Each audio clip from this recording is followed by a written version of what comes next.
నమస్తే, welcome to MR cable TV news. ముందుగా headlines చూద్దాం. నంద్యాల జగజ్జనని ఆలయ వార్షిక వేడుకలు, అమ్మవారికి ఘనంగా పూజలు, అభిషేకాలు, పోటెత్తిన భక్తులు.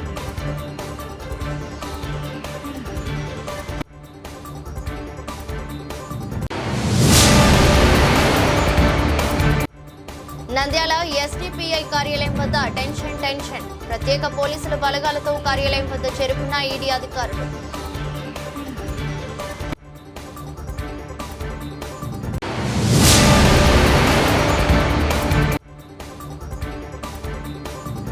నంద్యాలలో మెగా లోక్ అదాలత్ విజయవంతం చేయండి, నంద్యాల జడ్జి వాసు వెల్లడి.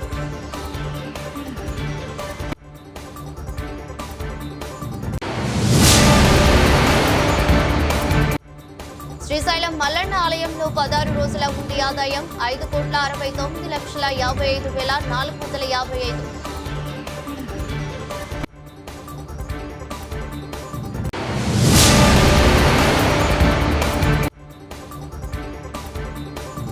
ఆలగడ్డ మండలంలోని ప్రముఖ పుణ్యక్షేత్రమైన అహోబిలంలో శ్రీ లక్ష్మీ నరసింహస్వామి వారి బ్రహ్మోత్సవాలు అంగరంగ వైభవంగా.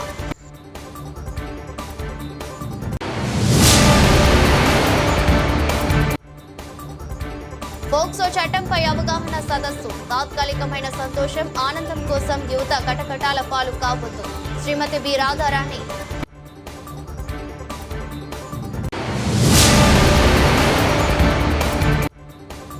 దేశంలో జనగణనతో పాటు కులగణన జరగాల్సిందేనని ఆంధ్రప్రదేశ్ చేతి వృత్తిదారుల సమాఖ్య రాష్ట్ర ప్రధాన కార్యదర్శి కె రామాంజనేయులు.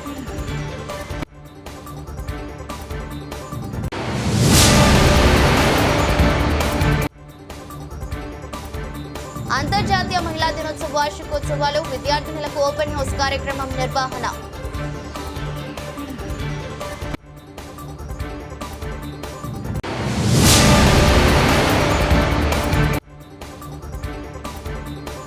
ఔత్సాహిక మహిళా పారిశ్రామికవేత్తలను ప్రోత్సహించండి, జిల్లా కలెక్టర్ శ్రీమతి రాజకుమారి గనియా. నంద్యాల పట్టణంలోని శ్రీ జగజ్జనని నగర్లో వెలిసిన జగజ్జనని ఆలయ వార్షిక వేడుకలు గురువారం నుంచి ప్రారంభమవుతున్నట్లు శ్రీ దుర్గా ఫ్రెండ్స్ యూనిట్ గౌరవ అధ్యక్షుడు పుల్లయ్య తెలిపారు. వారు మాట్లాడుతూ ఉదయం గణపతి పూజతో ఉత్సవాలు మొదలయ్యాయని చెప్పారు.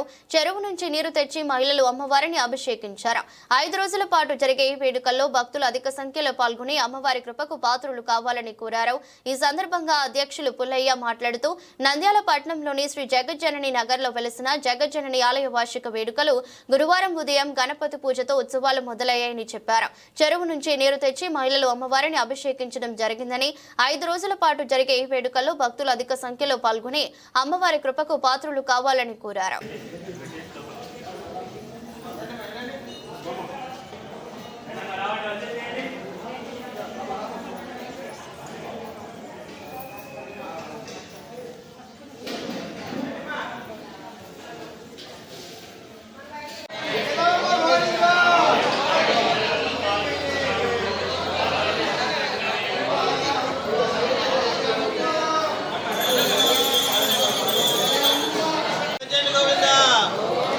జయ జయ గోవింద, జయ జయ గోవింద, జయ జయ గోవింద, జయ జగజ్జనని మాతాకు, జయ జగజ్జనని మాతాకు, జయ జగజ్జనని మాతాకు.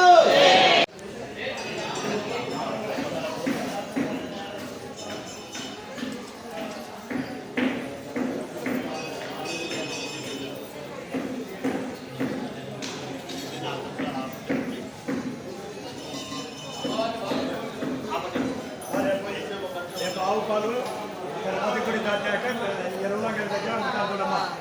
గణపతి గుడి దాటాక ఎరువులగల దగ్గర ఉంటారు. ఎక్కడ వస్తే అక్కడ కొనాకండి. దేవస్థానం వాళ్ళు అక్కడ ఏర్పాటు చేశారు, అక్కడ తీసుకోండి.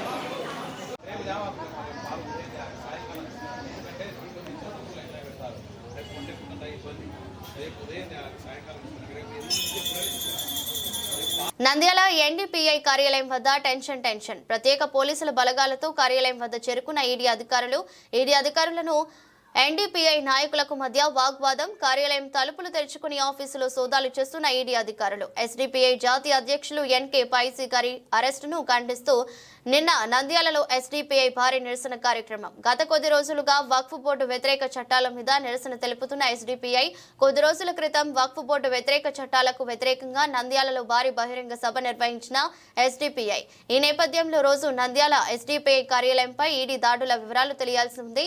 వక్ఫ్ బోర్డు వ్యతిరేక చట్టాల మీద నిరసనలను అణచివేయడానికి బీజేపీ పార్టీ ఈడీ దాడులని Nandyal SDPI state secretary Fazil Desai media సమావేశంలో చెప్పడం జరిగింది. మెగా లోక్ అదాలత్ ను విజయవంతం చేయండి. నంద్యాల జిల్లా జడ్జి వాసు మెగా జాతీయ లోక్ అదాలత్ విజయవంతం చేయాలని 3వ అదనపు జిల్లా జడ్జి వాసు పేర్కొన్నారు. కోర్టు ఆవరణలో అధికారులతో సమీక్ష సమావేశం నిర్వహించారు. పోలీస్ స్టేషన్ల ప్రకారం రాజీగా గల కేసుల్లో కక్షిదారులను ప్రోత్సహించాలని పోలీసు అధికారులకు సూచించారు. ఎక్సైజ్ పెట్టి కుటుంబ కలహాలు ఎంసీ కేసులను త్వరితగతిన పరిష్కరించాలని పోలీసు అధికారులను ఆదేశించారు. అనంతరం పోలీస్ స్టేషన్లో రాజీ కాగల కేసుల గురించి ఆరా తీశారు. ఈ సందర్భంగా జిల్లా జడ్జి వాసు మాట్లాడుతూ జాతీయ లోక్ అదాలత్ లో భాగంగా మార్చి 8వ తేదీ నిర్వహించనున్న జాతీయ మెగా లోక్ అదాలత్ ను సమిష్టిగా విజయవంతం చేద్దామని తెలిపారు. 2వ శనివారం 8వ తారీఖున భారతదేశం మొత్తం మీద లోక్ అదాలత్ అన్నటువంటి ఒక ప్రక్రియను ఏర్పాటు చేశారు. ఈ సందర్భంగా క్షణికావశంలో చేసుకున్నటువంటి కేసులు కానీ గొడవలు కానీ ఈ యొక్క లోక్ అదాలత్ ద్వారా ప్రజల మధ్య కక్షిదారుల మధ్య రాజీ కుదిర్చి వారి కేసులు సత్వరంగా పరిష్కారం చేసుకోవడం దిశగా ఈ యొక్క కార్యక్రమాన్ని ఏర్పాటు చేశారు. ఈ లోక్ అదాలత్లో భాగంగా చాలా రకాలైనటువంటి కేసులు సెటిల్ చేయడం జరుగుతుంది. ప్రజలు కూడా వారి వారి సమస్యను పరిష్కరించుకొని లోక్ అదాలత్లో ఆ కేసులు సెటిల్ చేసుకోవడం అనేది జరుగుతూ వస్తుంది. ఆ విధంగానే ఈ 8వ తారీఖున నేషనల్ లోక్ అదాలత్ను జాతీయ లోక్ అదాలత్ను ఏర్పాటు చేస్తున్నారు. ఈ యొక్క లోక్ అదాలత్లో ముఖ్యంగా చెక్ బౌన్సింగ్ కేసులు, ఈ ట్రాన్స్ఫర్ నోట్ కేసులు మరియు భాగ పరిష్కారం కేసులు, మరీ ముఖ్యంగా ఈ యాక్సిడెంట్ కేసుల్లో దెబ్బలు తగిలిన వారికి కానీ చనిపోయిన వారి యొక్క వారసులకు కానీ ఈ నష్టపరిహారం ఇప్పించేటువంటి ఈ కేసులు కూడా ఉంటాయి. సో ముఖ్యంగా ప్రజలు నిజంగా కేసులు సద్వినియోగం చేసుకోవాలంటే ఈ యొక్క లోక్ అదాలత్ను ప్రామిసరీ నోట్ కేసులు అయితేనేమి, ఎన్ఐ యాక్ట్ కేసులు అయితేనేమి, ఈ నష్టపరిహారం కేసులు చాలా తక్కువ కాలంలోనే వాళ్ళకి సెటిల్ చేసుకోవడానికి ఒక అవకాశం కల్పిస్తుంది. ఎందుకంటే మనందరికీ తెలిసిందే, కోర్టుకు వెళ్తే కాటుకు వెళ్తే అని చెప్పి ఒక నానుడు ఉంది. సో ఆ నానుడికి పులి స్టాప్ పెట్టడం కోసం సుప్రీంకోర్టు వారు ప్రతి 2 నెలలకు ఒకసారి 3 నెలలకు ఒకసారి జాతీయ లోక్ అదాలత్ను కండక్ట్ చేస్తున్నారు. ఆ రోజున ప్రజలు వారి మధ్య ఉన్నటువంటి వివాదాలను పరిష్కరించుకొని సుఖమయ జీవితం సాగిస్తారని చెప్పి ఆ యొక్క ఆలోచనతో ఆ యొక్క ఉద్దేశంతో ఈ ప్రక్రియను ఏర్పాటు చేశారు. ఇక్కడ మనం ఒక విషయం ఆలోచించాలి. ముఖ్యంగా ఈ ఇన్సూరెన్స్ కేసుల్లో కొన్ని ఇన్సూరెన్స్ కంపెనీలు కేసులు సెటిల్ చేయడానికి రావట్లేదు. వారికి మరియు కక్షిదారులకు ఒక సూచన. ఎందుకంటే ఈ కేసులు సెటిల్ చేసుకోవడం వల్ల ఇరువురికి లాభమే. ఒక వ్యక్తి కేసు వేసాడు అనుకోండి, ఇన్సూరెన్స్ కంపెనీ వారు లాయర్ గాని పెట్టుకొని సమాధానం వేసుకొని కొట్లాడుతూ ఉంటారు. సో అదే రాజీ చేసుకోవడం వల్ల పార్టీకి, దెబ్బతిన్న వ్యక్తికి లేదా చనిపోయిన వ్యక్తులకు వారసులకు తొందరలోనే నష్టపరిహారం ఇప్పించినట్టు అవుతుంది. అక్కడ ఒక విషయం ఏమంటే, కేసు జనరల్గా కేసులో ప్రజలు కొట్లాడి, ఇన్సూరెన్స్ కంపెనీ కానీ ప్రజలు కానీ కొట్లాడి తీర్పు తీసుకుంటే అక్కడ కోర్టు వారు నష్టపరిహారాన్ని వడ్డీతో సహా కేసు వేసినప్పటి నుంచి కట్టించాలని చెప్పి ఆర్డర్ వేస్తారు. అదే మనం లోకాలతో సెటిల్ చేసుకుంటే ఇన్సూరెన్స్ కంపెనీ వాళ్ళకు కూడా లాభం ఉంది. ఎందుకంటే ఈ కేసులు వేసిన వాళ్ళు ఇంట్రెస్ట్ మేము కోల్పోతామని చెప్పి వారు ఒప్పుకోవడం వల్ల వారు కేసు వేసినప్పటి నుంచి నష్టపరం చెల్లించేంత వరకు ఇచ్చేటువంటి ఆ వడ్డీ కూడా వాళ్ళకు వెసులుబాటు కలుగుతుంది.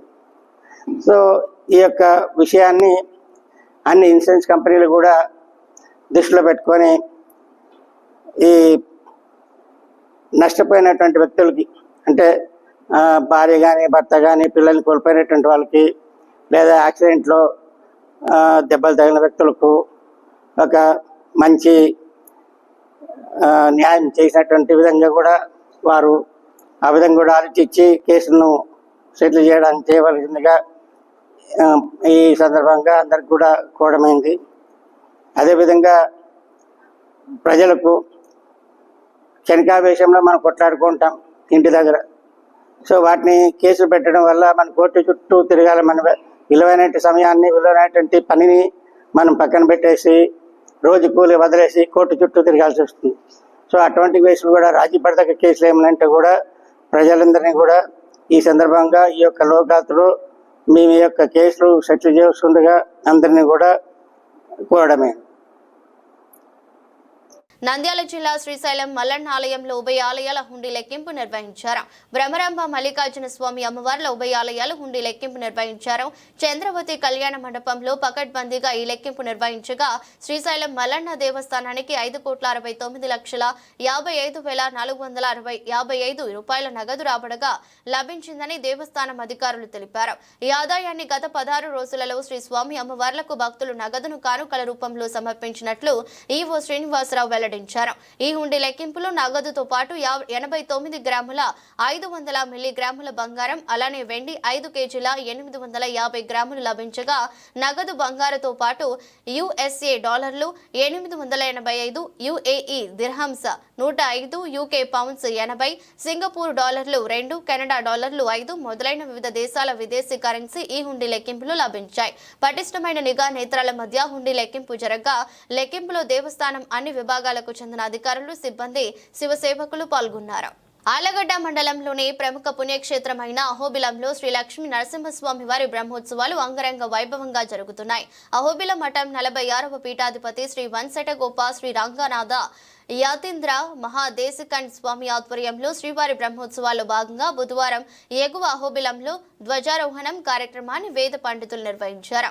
వేద మంత్రాల నడుమ గరుత్మంతుని చిత్రపటాన్ని ఆలయ ధ్వజస్తంభంపై ఎగురవేశారు. బేరీ పూజతో సమస్త దేవతలకు ఆహ్వానం పలికారు. అలాగే బుధవారం రాత్రి దిగువ అహోబిలంలో ఉత్సవాలకు అంకురార్పణ జరుగుతుందని తెలిపారు.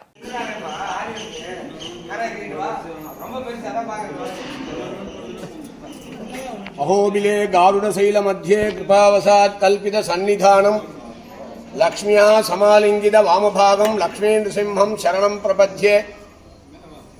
విశేషమైన గరుడాద్రి పర్వతంలో కొలువుండే శ్రీ అహోబిల నృసింహస్వామి వారు జ్వాలా అహోబిల మాలోల క్రోటకారంచ భార్గవాహ యోగానందశ్ఛత్రవట పావనో నవమూర్తయ అని నవనారసింహ క్షేత్రంలో 5 నరసింహస్వామి వారు గరుడాచల పర్వతం మీద, 4 వేదాచలం పర్వతం మీద కొలువుండిన ఈ ప్రత్యేక పొందిన ఈ అహోబిల క్షేత్రంలో నవాన్నిగ వార్షిక క్రోధినామ సంవత్సర నవాన్నిగ వార్షిక బ్రహ్మోత్సవం పాల్గొన శుద్ధ పంచమి నుంచి పౌర్ణమి వరకు 10 రోజుల పాటు ఉభయ క్షేత్రమైన ఎగువ అహోబిల క్షేత్రంలో శ్రీభూమి నీలా చెంచులక్ష్మీ నాయికా సమేత శ్రీ జ్వాలానరసింహస్వామి వారి యొక్క బ్రహ్మోత్సవం, అదేవిధంగా దిగువ అహోబిల క్షేత్రంలో శ్రీ భూమి నీల అమృతవల్లి గోదాదేవి సమేత శ్రీ ప్రహ్లాద వరద స్వామి వారి యొక్క బ్రహ్మోత్సవం విశేషంగా ఏ క్షేత్రంలో లేనట్టి ఉభయ క్షేత్రంలో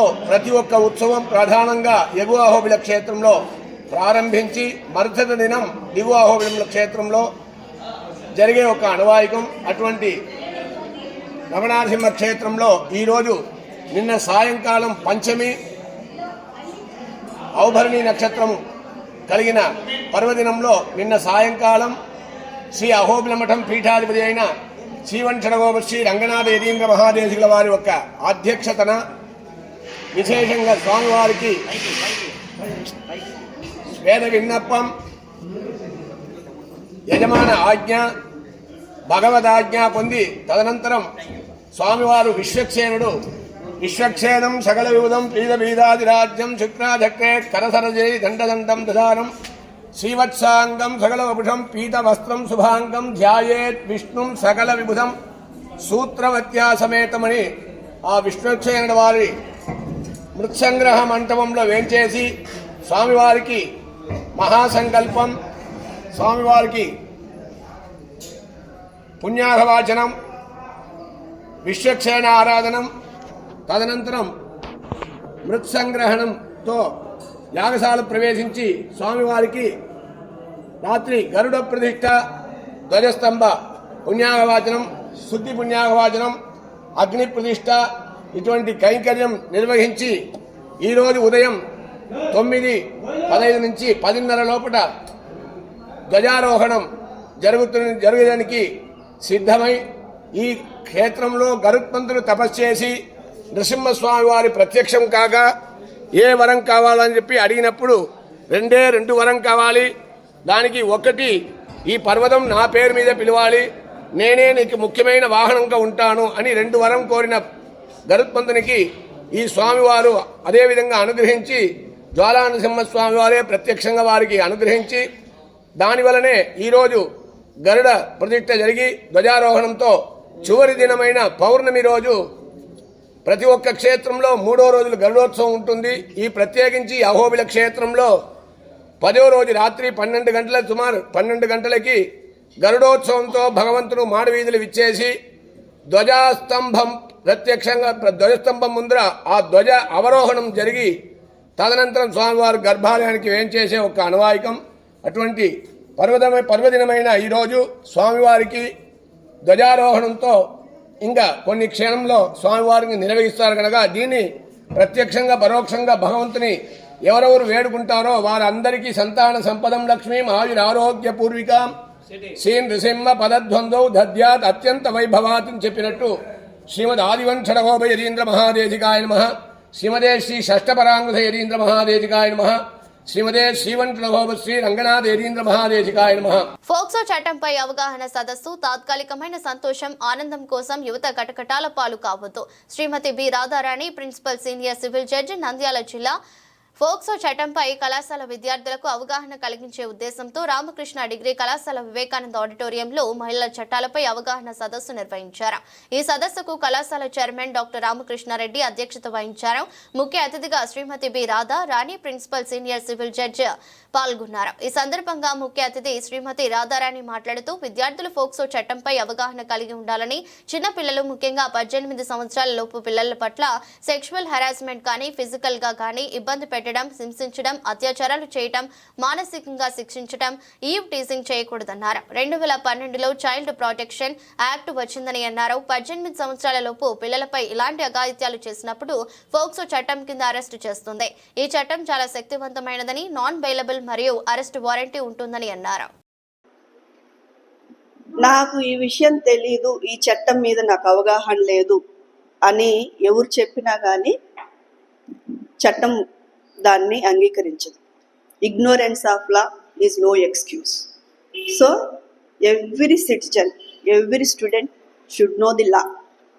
చట్టం అంటే ఏమి అనేదని తెలుసుకోవాలి. కాబట్టి మీకు ఈరోజు ఈ దీంట్లో చెప్తాను. యాక్చువల్గా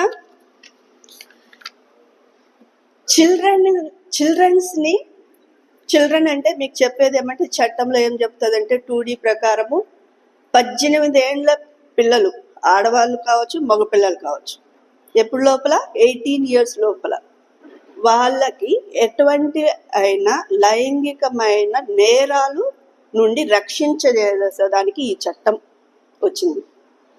ఇది యాక్ట్ 32 ప్రకారము మనకు 2012లో దీన్ని మనకి తీసుకొని వచ్చారు.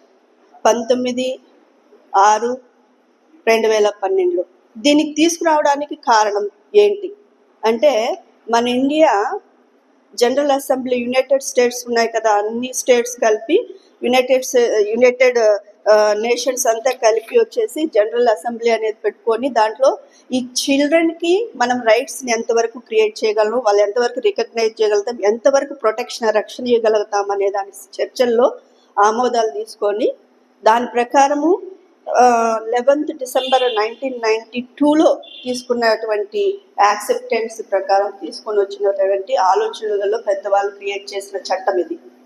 ఎందుకు వీళ్ళకి మాత్రమే, పిల్లలకి 18 years boys and girls irrespective of gender ఇద్దరు కలిసి, అంటే చైల్డ్ అంటే ఏమంటే ఫిజికల్గా అడల్ట్గా ఉండేంత ఫిజికల్ స్ట్రెంగ్త్ మెచ్యూరిటీ వాళ్ళకు ఉండదు కాబట్టి వాళ్ళు వనరబుల్ దీని కిందకు వస్తారు కాబట్టి, అంటే ఎవరన్నా ఏదైనా హాని చేసినా కానీ ప్రొటెస్ట్ చేసే అంత శక్తి ఆలోచన ఉండదు కాబట్టి వాళ్ళకి మనము ప్రొటెక్షన్ ఇవ్వాలి. మెయిన్ ఆ ప్రొటెక్షన్లో మెయిన్ ఏముంటుంది దీంట్లో 4 aspects మెయిన్ ఆబ్జెక్ట్ ఏమంటే చైల్డ్కి సెక్షువల్ అసాల్ట్ అనేది జరగకూడదు, జరిగిందంటే అది నేరము, పనిష్మెంట్ ఉంది. అదేవిధంగా చైల్డ్కి సెక్షువల్ హెరాస్మెంట్ అనేది ఉండకూడదు. చైల్డ్ అంటే నేను ఎందుకు చెప్తున్నాను, 18 years పిల్లల పైన, plus rape including penetration rape. దాని తర్వాత ఇంకోటి ఏమంటే ముందు ఈ చట్టం వచ్చినప్పుడు అయితేనా చైల్డ్ పోనోగ్రఫీ అనేది ఉండేది, దాంట్లో పిల్లల్ని పోనోగ్రఫీ చేసే విధంగా చేసేదానికి ఏ విధంగా ఆబ్జెక్ట్గా ఉపయోగించకూడదు, అది చేయకూడదు అని. ఇప్పుడు దాన్ని సుప్రీంకోర్టు కూడా అలాగా చైల్డ్ పోనోగ్రఫీ అనేది లేకోకుండా child sexual exploitation abuse material అనే టర్మ్ రావాలి. ఆ విధంగా వాళ్ళకి మీడియా కానీ వీళ్ళు కానీ తీసుకొచ్చే ఏ విధంగా విక్టిమ్ పేర్స్ తెలిసిందే మీకు, ఎక్కడన్నా కానీ మీడియా ఎక్స్ప్రెస్ చేసేటప్పుడు కానీ చెప్పేటప్పుడు కానీ ఒక కేసు జరిగినప్పుడు కూడా అమ్మాయి విక్టిమ్ గురించి బయటికి రివీల్ చేయకూడదు. ఎదర్ ఫిజికల్గా కానీ పేరు కానీ దాంట్లో చేయడానికి ఉండదు.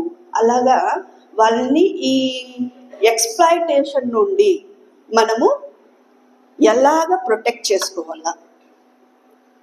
ఫస్ట్ మనము సిటిజన్స్, చట్టం ఏం చెప్తుందంటే ప్రతి సిటిజన్కి క్రైమ్ చేసే విషయం తెలిసినా అక్కడ అప్రహెన్షన్ అంటే అవ్వచ్చు అనే ఒక సిచ్యువేషన్స్ క్రియేట్ అయినా it is your duty, bound and duty to inform to the దేశంలో జనగణనతో పాటు కులగణన జరగాల్సిందేనని ఆంధ్రప్రదేశ్ చేతి వృత్తిదారుల సమాఖ్య రాష్ట్ర ప్రధాన కార్యదర్శి కె రామాంజనేయులు ప్రభుత్వాన్ని డిమాండ్ చేశారు.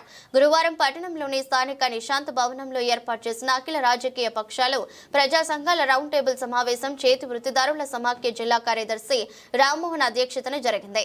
సమావేశంలో కె రామాంజనేయులు మాట్లాడుతూ కులగణన చేపట్టడం ద్వారా ప్రభుత్వ పథకాలను అవసరమైన వర్గాలకు మెరుగ్గా చేరవేయడంతో పాటు ఉపయోగాలు ఉన్నాయని, అసమానతలు ఉంటే కులగణనతో మేలు జరుగుతుందని, సామాజిక ప్రజాస్వామ్యం మెరుగుపడుతుందన్నారు. స్వాతంత్ర్యం వచ్చినప్పటి నుండి ఇప్పటి వరకు చట్టసభలలోనికి అడుగుపెట్టిన కులాలు ఎన్ని ఉన్నాయో బహిర్గతం అవుతుందని తెలిపారు. కులగణన వల్ల విద్యా ఉద్యోగాలలో ఎవరెవరికి ఎంత రిజర్వేషన్లు కల్పించాలనే విషయం ప్రభుత్వాలకు స్పష్టతనిస్తుంది. ఉన్నత చదువులకు పోయే ఆర్థిక స్తోమత ఏ కులాలకు లేదో అర్థమవుతుంది. దానిని బట్టి వారికి ప్రభుత్వాలు చేయూతనందించి ప్రోత్సహించే విధానం ప్రభుత్వాలు చేపడతాయి. కులగణన వల్ల స్థానిక సంస్థలలో ఏ కులాలకు ఎంత రిజర్వేషన్లు కల్పించాలనే సమస్యకు పరిష్కారం దొరుకుతుందన్నారు. వచ్చిన తర్వాత ఈరోజు స్వాతంత్రం వచ్చిన తర్వాత ఇప్పటిదాకా చట్టసభల్లో అడుగు పెట్టినటువంటి కులాలు ఎన్ని ఉన్నాయి కూడా ఖచ్చితంగా తెచ్చుకోవడానికి అవకాశం ఉంది. అదేవిధంగా రెండోది విద్యా ఉద్యోగాల్లో ఎవరెవరి కల్పించాలి, ఇప్పుడు కల్పించినటువంటి రిజర్వేషన్లు ఎవరు పొందారు, నిజంగా ఆ వృత్తిదారులకి ఆ వృత్తుల వాళ్ళకి అందుతున్నాయా లేదా అనేది, అంటే నిజంగా ఈ సామాజిక వర్గాల్లో ఆ కుల వృత్తుల్లో ఉన్నారు, ఆ కులం సహాయం అందుతుందా లేదా, వారికి ఆర్థిక తోడ్పాటు ఉందా లేదా, ఆ వృత్తుల్ని ప్రభుత్వానికి తెలియజేయడానికి అవకాశం ఉంటుంది. అదేవిధంగా ఈరోజు చట్టసభల్లో మరి బిఆర్ అంబేద్కర్ వాళ్ళు చెప్పినట్లే క్రిస్టియన్లు నడుచుకోవాలి, వాళ్ళు చెప్పినట్లే అణగారిన వర్గాలు నడుచుకోవాలి. మనం చూసాము రాజస్థాన్, తర్వాత హర్యానా, అన్ని ప్రాంతాలు కూడా 15-16% మాత్రం అగ్రవర్ణాల నుండి ఈ యొక్క రాజ్యాధికారాన్ని చెలాయించే పరిస్థితి ఏర్పడుతుంది. కాబట్టి ఈ కులగణన చేపట్టడం వల్ల ఆ యొక్క అన్య ఈ నిమ్న కులాలు, ఎకనామికల్ బ్యాక్వర్డ్ కులాలకు వారి యొక్క సంఖ్య కూడా ఆ రకంగా తేలితే ఈ రాజ్యాధికారంలో కావచ్చు, లేదా దేశ అభివృద్ధిలో వారికి సంబంధించిన భాగస్వామ్యం కావచ్చు, వారిలో సామాజిక చైతన్యం వచ్చి, దళితుల్లో సామాజిక చైతన్యం, ఎస్టీలో సామాజిక చైతన్యం, బీసీలో అణగారిన వర్గాల సామాజిక చైతన్యం వచ్చి మేము ఇంతమంది ఉన్నాం, మాకు సంబంధించి రాజ్యాధికారం మాకు కూడా హక్కు కావాలని చెప్పేసి ఆ రకంగా చైతన్యం కూడా ఆ రకంగా రావడానికి అవకాశం ఉంది. కాబట్టి అటువంటి కులగాన్ని ఖచ్చితంగా చేపట్టాలని చెప్పేసి మేము ఆ రకంగా డిమాండ్ చేస్తూ ఉన్నాం. మరి అదేవిధంగా ఈరోజు తెలంగాణలో కూడా చూస్తే, తెలంగాణలో కూడా ఓసీ మైనార్టీలతో కలుపుకుంటే ఓసీ మైనార్టీలు 2.48%, ఓసీలు 13.31%, మొత్తం కలిస్తే 15% పైన మాత్రమే. తెలంగాణ మొత్తం కూడా 15% మాత్రమే అగ్రవర్ణాలు ఉన్నాయి. మిగతా ఎక్కువ మంది ఎస్సీలు 17%, ఎస్టీలు 10%, 46% బీసీలు, ఆ రకంగా మైనార్టీలు అంటే బీసీలుగా ఉండేటువంటి మైనార్టీలు 10% ఉండేటువంటి పరిస్థితి. సో ఇక్కడ కూడా అగ్రవర్ణాలే చాలా తక్కువ ఉండి కూడా అధికారం చేపట్టేటువంటి పరిస్థితిలో మనం చూస్తూ ఉంటాం. కాబట్టి ఇది అన్ని రాష్ట్రాలకు ఈ దగ్గర ఎదుగుతుంది. కాబట్టి మన డిమాండ్ ఏదైతే కులగణన చేపట్టాలనే డిమాండ్ ఏదైతే మనం చెప్తా ఉన్నామో ఇది బీజేపీ రుచించదు. ఎందుకంటే బీజేపీ అగ్రవర్ణాల పార్టీ అన్న చెప్పినట్టు ఇంతకుముందు వారు చెప్పినట్టు మనం చూసుకుంటే ఈరోజు భారతదేశం దాదాపుగా స్వతంత్రం వచ్చి 76 సంవత్సరాలు పూర్తయినా కూడా అభివృద్ధి ఫలాలు కేవలం 1 లేదా 2% ఏదైతే అప్పర్ కాస్ట్ ఉందో వాళ్ళకి మాత్రమే అందుతున్నాయి. మీరు ఎగ్జాంపుల్ చూసుకోండి, PMO office, prime minister office లో 99% కేవలం ఒకే ఒక క్యాస్ట్. 99% ఏదైతే ఐపీఎస్ ఆఫీసర్లు కానీ ఐఏఎస్ ఆఫీసర్లు కానీ అక్కడ అడ్మిన్ ఉన్నారు, కేవలం ఒకే క్యాస్ట్ 99%. ఈరోజు ఇదే మూర్ఖులు, ఇదే మతోన్మాదులు, ఇదే మతోన్మాద ఫాసిస్ట్ గవర్నమెంట్ ఏమంటున్నారంటే దేశంలోనే రిజర్వేషన్లు తీసేయాలి. రిజర్వేషన్ ఉంటేనే ఈ పరిస్థితి ఉంది పార్లమెంట్ లో, పిఎంఓ ఆఫీస్ లో. అదే రిజర్వేషన్ తీసేసి ఇంకే పరిస్థితి ఉంటుంది. దీన్ని ప్రతి ఒక్క అభ్యుదయవాది, ప్రతి ఒక్క మానవతావాది ఖండించాలి. ముఖ్యంగా ఎవరైతే కింద అట్టడుగు స్థాయిలో అన్నగారు చెప్పినట్టు శ్రమజీవులు ఉన్నారు, కేవలం మన బీసీలు కానీ, ఎస్టీలు కానీ, ఎస్సీలు కానీ, మైనార్టీలు కానీ, ఓబీసీలు కానీ, అదర్ క్యాస్ట్లు కానీ, వీళ్ళందరూ కేవలం శ్రమజీవులు కానీ మిగిలిపోతున్నారు. ఏదో ఆ రోజు చేసుకోవడం, తినడం, అభివృద్ధి అంతా వాళ్ళకి తిరగడం లేదు. వాళ్ళు శ్రమ చేస్తే దోపిడీ వ్యవస్థ ఎవరు కార్పొరేట్ దిగ్గజాలు వీళ్ళ శ్రమను దోపిడీ చేసి వాళ్ళు లక్షల కోట్ల లాభాలు ఆర్జిస్తున్నారు. కానీ వీళ్ళకేమో అభివృద్ధి ఫలాలు లేదు. ఈ రోజు కూడా బీజేపీ గవర్నమెంట్ కేవలం కార్పొరేట్ శక్తులను మాత్రమే ప్రోత్సహిస్తుంది. అయితే ఇవి వాస్తవమైనటువంటి విషయాలు రావడం ద్వారా ఎవరైతే ఈ అభివృద్ధికి చట్టసభల్లో కానీ విద్యా ఉద్యోగాల్లో కానీ మరి ఆర్థికంగా వెనుకబడినటువంటి ఈ ప్రభుత్వ పథకాలు పొందాల్సినటువంటి వాళ్ళు కానీ మరి ఇవన్నీ కూడా వాళ్ళు చైతన్యం కావడం ద్వారా వారు ప్రభుత్వాన్ని ప్రశ్నించి మరి మేము ఇప్పటిదాకా పొందలేదు కాబట్టి మేము ఖచ్చితంగా మాకు ఇవ్వాలి, మాకు రావాలి అనేటువంటి ఒక చైతన్యాన్ని కల్పించడానికి మరి ఈ ప్రభుత్వాలపైన ఖచ్చితంగా మరి పోరాటం నిర్వహించడానికి అవసరమైన పద్ధతుల్లో ఇది కులగణన ఉపయోగపడుతుంది. అందుకే ఈరోజు వాస్తవమైన పరిస్థితి లేకుండా, వాస్తవమైన పరిస్థితిని చూడకుండా, ఈ సామాజిక వ్యవస్థలో కుల వ్యవస్థని గమనించకుండా, వెనుకబడతనాన్ని గమనించకుండా మరి కేవలం కొన్ని వర్గాలకు మాత్రమే లాభం పొందేటువంటి ఈ పద్ధతిని కళ్ళకి కట్టినట్లు ఉపయోగపడే పద్ధతుల్లోనే కులగణన అనేది ఉపయోగపడుతుందని చెప్పేసి ఇప్పటికీ అనేక రాష్ట్రాలు ఇప్పుడు మనకన్నా ముందు తెలంగాణ. నంద్యాల జిల్లా పోలీస్ కార్యాలయంలో విద్యార్థినులకు ఓపెన్ హౌస్ కార్యక్రమం నిర్వహణ. పోలీసుల విధులు, వారు వాడే ఆయుధాలు, బాధ్యతలు తదితర అంశాలను విద్యార్థి దశలోనే తెలుసుకోవడానికి ఓపెన్ హౌస్ కార్యక్రమం దోహదపడుతుంది. పోలీసులు వినియోగించే ఆయుధాలు, పరికరాలు, సాంకేతిక ఉపకరణాల గురించి విద్యార్థులకు వివరించిన అధికారులు అంతర్జాతీయ మహిళా దినోత్సవాన్ని పురస్కరించుకుని కర్నూలు రేంజ్ డీఐజీ శ్రీ కోయ ప్రవీణ్, నంద్యాల జిల్లా ఇన్ఛార్జి ఎస్పీ శ్రీ విక్రాంత్ పాటిల్ ఆదేశాల మేరకు అడిషనల్ ఎస్పీఎన్ యుగేందర్ బాబు సూచనలతో నంద్యాల జిల్లా మహిళా పోలీస్ స్టేషన్ వారి ఆధ్వర్యంలో అంతర్జాతీయ మహిళా దినోత్సవ వారోత్సవాలలో భాగంగా నంద్యాల జిల్లా పోలీస్ కార్యాలయంలో ఓపెన్ హౌస్ కార్యక్రమం ఏర్పాటు చేశారు. మహిళల్లో ఔత్సాహిక పారిశ్రామికవేత్తలను ప్రోత్సహించి వ్యాపార రంగంలో స్థిరపడితే మరికొంతమంది మహిళలకు ఉపాధినిచ్చే అవకాశాలుంటాయని జిల్లా కలెక్టర్ జి రాజకుమారి అన్నారు. గురువారం నంద్యాల పట్టణంలోని ఎస్బీఐ కాలనీలో అంతర్జాతీయ మహిళా దినోత్సవ సందర్భాన్ని పురస్కరించుకుని ఏర్పాటు చేసిన చిరు వ్యాపారుల ప్రదర్శన విక్రయ కేంద్రాలను కలెక్టర్ పరిశీలించారు. ఈ సందర్భంగా జిల్లా కలెక్టర్ జి రాజకుమారి మాట్లాడుతూ అంతర్జాతీయ మహిళా దినోత్సవ సందర్భంగా జిల్లాలో వారం రోజుల పాటు నిర్దేశించిన షెడ్యూల్ ప్రకారం పలు కార్యక్రమాలు చేపట్టడం జరిగిందన్నారు. అందులో భాగంగా మొట్టమొదటి రోజు నుండి ర్యాలీలు, అవగాహన కార్యక్రమాలు నిర్వహించుకుని ఆడబిడ్డ పుట్టిన వెంటనే ఒక మొక్క నాటడం లాంటి కార్యక్రమాలు కూడా చేపట్టామన్నారు. మహిళల్లో ఉన్న తపన, శక్తితో పాటు నైపుణ్యం తోడైతే పారిశ్రామికంగా ముందుకు వచ్చే అవకాశం ఉంటుందని కలెక్టర్ తెలిపారు. ప్రస్తుతం ఉన్న సొసైటీలో మహిళలు వారికి ఉన్న బాధలను అధిగమించి విజయాలు సాధించిన వారున్నారన్నారు. సమస్యలో ఉన్న మహిళలను స్వశక్తితో పాటు పైకి రావడానికే చేయూతనివ్వాలన్నారు.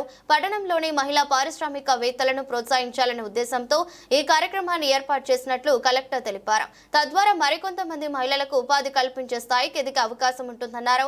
మహిళా చిరు పారిశ్రామికవేత్తలు ఎంతో నాణ్యతతో ఉత్పత్తులను తయారు చేసి చక్కటి మార్కెటింగ్ సౌకర్యం కల్పించి చేపట్టిన వృత్తిని లాభదాయకంగా మార్చుకుని మరికొంతమందికి ఉపాధి కల్పించడం చాలా సంతోషకరమన్నారు. సరే, అయిపోయింది. వార్తలు ముగించే ముందు మరోసారి హెడ్లైన్స్. నంద్యాల జగజ్జనని ఆలయ వార్షిక వేడుకలు, అమ్మవారికి ఘనంగా పూజలు, అభిషేకాలు, పోటెత్తిన భక్తులు.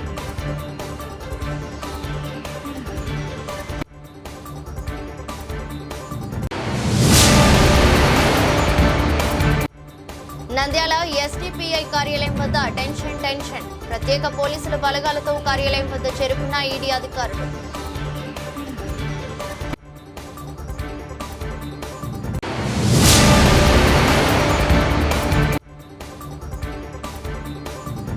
నంద్యాలలో మెగా లోక్ అదాలత్ విజయవంతం చేయండి. నంద్యాల జడ్జి వాసు వెల్లడి.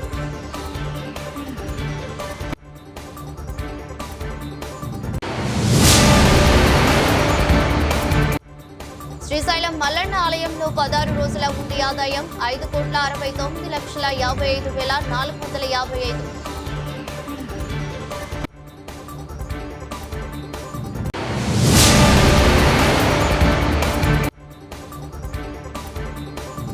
ఆళ్లగడ్డ మండలంలోని ప్రముఖ పుణ్యక్షేత్రమైన అహోబిలంలో శ్రీ లక్ష్మీ నరసింహస్వామి వారి బ్రహ్మోత్సవాలు అంగరంగ వైభవంగా.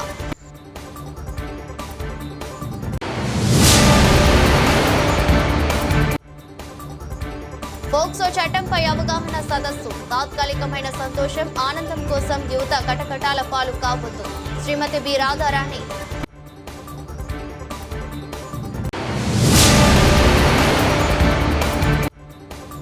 దేశంలో జనగణనతో పాటు కులగణన జరగాల్సిందేనని ఆంధ్రప్రదేశ్ చేతి వృత్తిదారుల సమాఖ్య రాష్ట్ర ప్రధాన కార్యదర్శి కె రామాంజనేయులు.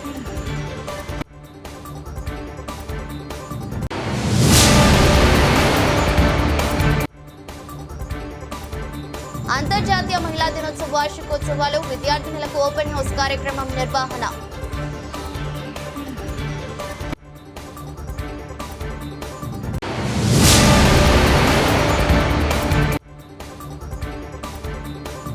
ఔత్సాహిక మహిళా పారిశ్రామికవేత్తలను ప్రోత్సహించండి. జిల్లా కలెక్టర్ శ్రీమతి రాజకుమారి గనియా.